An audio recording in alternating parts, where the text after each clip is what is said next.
Good morning. This morning we're going to start a new set of Bible lessons from the book of Genesis. Do you know where the book of Genesis is in the Bible? It's the very first book, so it's very easy to find it.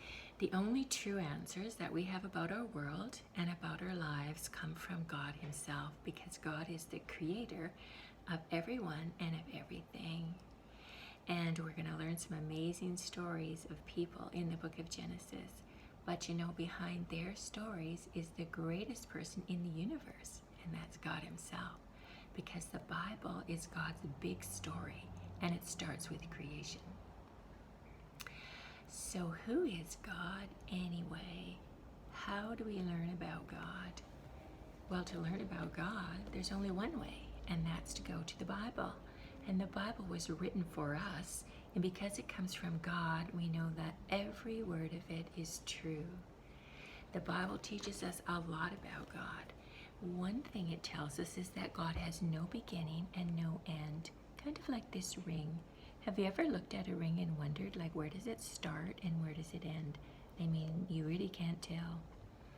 So God has no beginning and no end. And the Bible also tells us that God's attributes can be seen in creation. So what are attributes?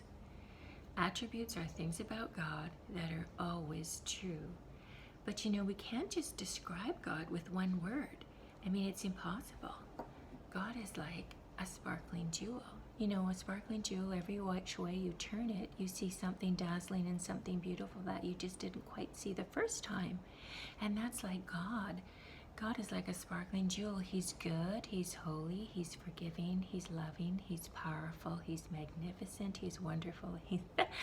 I could just go on and on. Now, these are God's attributes.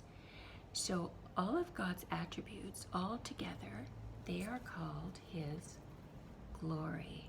So glory means everything that God is like, all of His attributes together. And God says that some of those attributes can be seen in creation. So I want you to look at this beautiful picture of this beach and the sky. And I'm going to read you a verse from the Bible, from Romans chapter 1, verse 20. And this is what God says.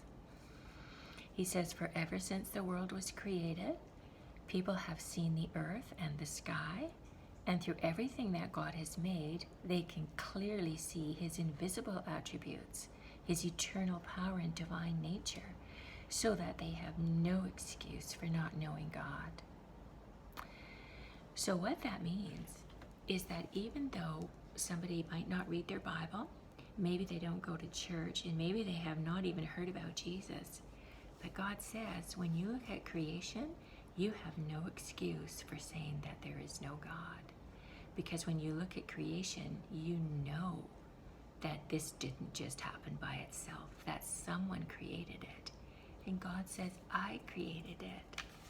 So there is a God, and God is the creator. Now, secondly, the second way that we see God's glory, which is all of His attributes, is through the Bible, through His Word. The Bible was written for us, and it comes from God, and everything in it is true, every single word. So the Bible is God's big story from beginning to end, and in it, He tells us how everyone can come to know Him and to love Him. And the way that we do that is through Jesus. So let's talk a little bit about some of God's important people. Well, you know that the first two people that were made were called Adam and Eve, and God put them into a beautiful garden. But they did something that God said not to do, and they sinned. And when they sinned, it separated them from God, and God could not live with them anymore.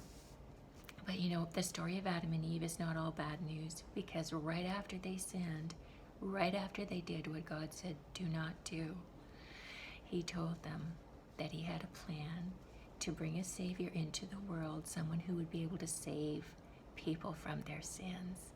So, right from the very first book in the Bible, we have God's promise that a Savior was going to come. All right. The second person we want to talk about for just a moment is Abraham. You know, God chose Abraham to start a family that one day would bless the whole world because it would include Jesus. And as we study Genesis, we're going to learn about Abraham and how God promised him a son. I mean, the son wasn't born to Abraham until he was 100 years old. That's why he looks so old here. But God never fails to keep his promise. And Abraham's son was called Isaac, so we're going to learn about Isaac as well. And we're going to learn about Isaac's two sons, Jacob and Esau. They were twins. And we're going to learn about those 12 sons who would become the nation of Israel. And through that nation, God said the whole world is going to be blessed because of that family that started with Abraham. And you know it was going to be blessed because from that family came Jesus. So, as we study Genesis this year, we are going to hear about a talking snake. We're going to hear about a gigantic boat. We are going to hear about a man who was put in prison for something he did not do, but he later became the ruler of a whole country. And we're going to learn many more stories, but all of those stories lead to one person, and that person is Jesus. Yeah. You know, Jesus came from heaven, God's only son. He was perfect. He never sinned. And he gave himself up as a sacrifice for us on the cross. He died in your place and in my place. And God promises that whoever trusts in him for the forgiveness of their sins will live with him forever in his kingdom. And so God's glory, I want you to remember, is all of his attributes together. And God's glory can be seen in creation, it can be seen in his word, and it can be seen in Jesus, his son. And so next week we're going to start our very first story right at the beginning, and it's going to be the story of creation. So see you then.